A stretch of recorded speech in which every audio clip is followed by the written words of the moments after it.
younger, my diet was completely different than it is now. I'm 60 years old now. And if you're over 50 or if you're over 35 or 40 and you have a lot of body fat on your body, something needs to change with your diet. And I know that as I've aged, my diet's completely changed. I used to eat a lot of carbs and I needed a lot of carbs. What I learned in my education, as a young college student, has really also changed. And the body changes. I just want to kind of let you guys know how it's changed for me and what works for me now, because I'm a pretty fit 60-year-old, but I've had to change things. I can't keep doing things the way that I did 40 years ago. My diet has changed. And so let's talk about macros first. What's changed in my macros? Well, the calories have come way down. The calories have come down from like 6,000 calories when I was playing sports in college down to about 2,200 calories now. But the macros have also changed. So what are macros? Macros are the breakdown of your diet, including carbohydrates, fats, and proteins. I've always got a lot of protein, but when you're eating 6,000 calories, of course you're going to get enough protein. You're going to hear a lot of things out there about how much protein to eat, but let's talk about people who are 50 and older. I think you need more when you get older. My body needs more. And I'm just going to kind of describe what's worked for me.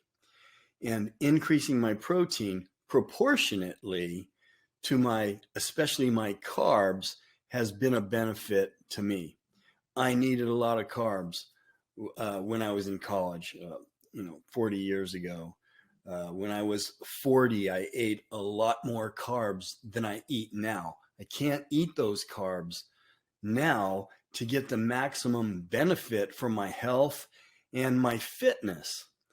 So we'll talk about exercise on another video, but the carbohydrates, I keep mine under about 50 on most days, and my body seems to thrive. Now, if you're an older adult, a senior, the protein, you'd be surprised on how much you're getting. It's not as much as you think. Protein, you have to get it through protein dense foods, or you're not going to get that much. If you think you ate 2 eggs and you're getting enough protein, you're not.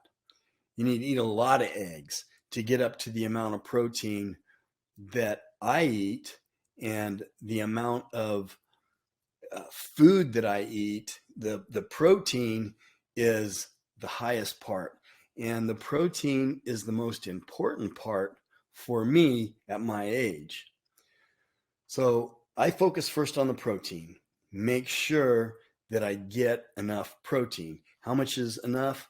Well, I weigh about 170 pounds, and I always shoot for a good 0.8 grams of protein per pound of body weight. So I'm shooting for 150 grams of protein every day. I also throw in amino acids, not just branch chain amino acids, but essential amino acids. Essential amino acids are amino acids that you have to ingest. Your body can't make them. So you have to get them in proteins, full proteins, complete proteins that have all of them. And a lot of protein powders also have them. An egg has all the essential amino acids. So you need to get those. I use essential amino acid formulas just as a kind of a security blanket or an insurance policy to make sure that I'm getting enough in the right ratio, because amino acids do just about everything in your body. They make enzymes. They make the chemical reactions with those enzymes, maintaining lean tissue, they're involved in just about everything, every chemical reaction in your body. You need them. And as you get older, I don't think my body is as efficient in processing it. So that's why I keep my protein up. My exercise program is pretty intense. I guess you would say for my age, you 25-year-olds, 30-year-olds out there, if you're listening, you wouldn't think it's intense because my intensity level is not what yours probably is, but that's okay. You want to keep moving. There's a big difference between a 60-year-old body and a 25-year-old body. So let me talk about where you can get quality protein that is dense. Bone broth. Bone broth is an easy way to increase your protein because there's a lot of it and you're just drinking it. Chicken. Chicken and lean meats, fish that's lean, it's going to have a higher protein content for the amount of calories that you're eating. Cottage cheese is surprisingly high. You get the low-fat cottage cheese, and not much of it has a good, I think it's a half a cup, has about 15 grams of protein. That's a lot for eating such a small amount of food. Let's talk about the carbs a little bit. I've learned so many different things over the years, but everyone's different.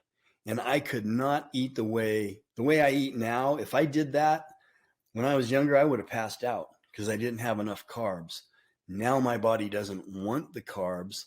I get some, and then every once in a while, once every couple weeks, I'll do a good carb load, and I'll eat some starches and so on.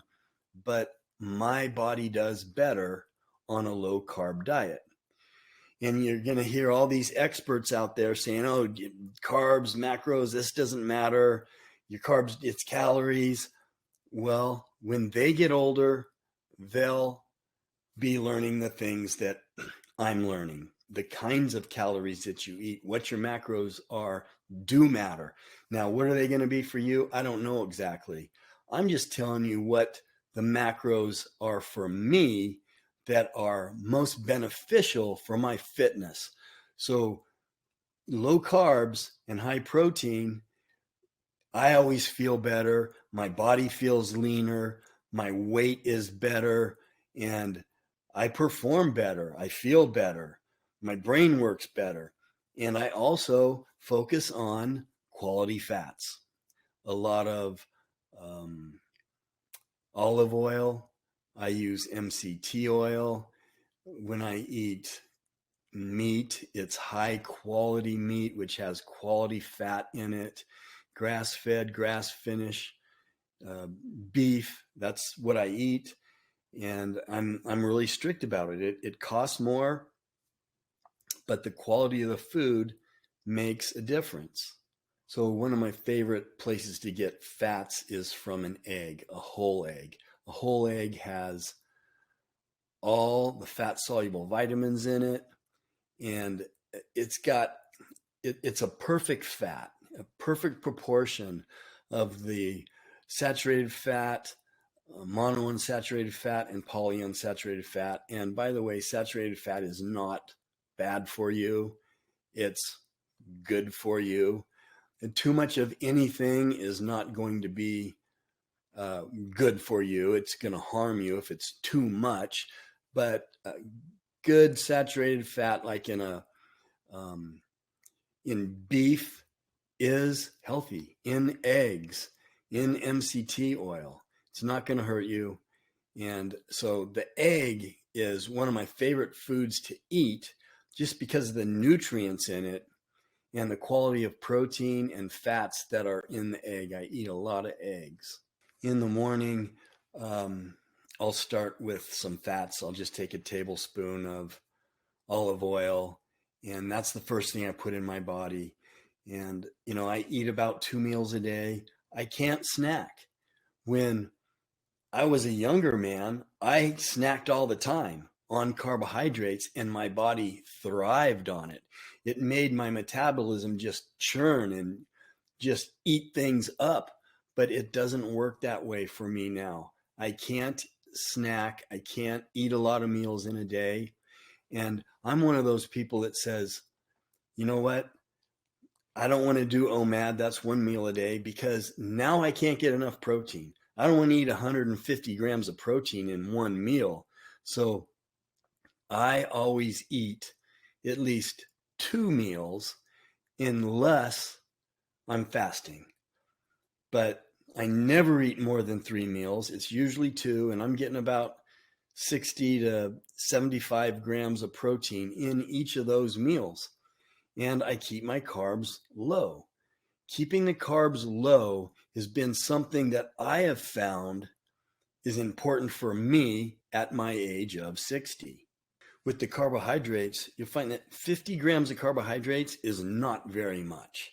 It's almost like you don't even get to pick, I'm going to eat this or that, because you're going to get that amount of carbohydrates naturally. There's a carbohydrate in an egg. It's not just protein and fat. You're getting 1 gram of carbohydrates. So all the macros, you can't eat zero because they're in so many different foods, but you can keep your carbohydrates under 50 grams. Is that the right number for you? I don't know.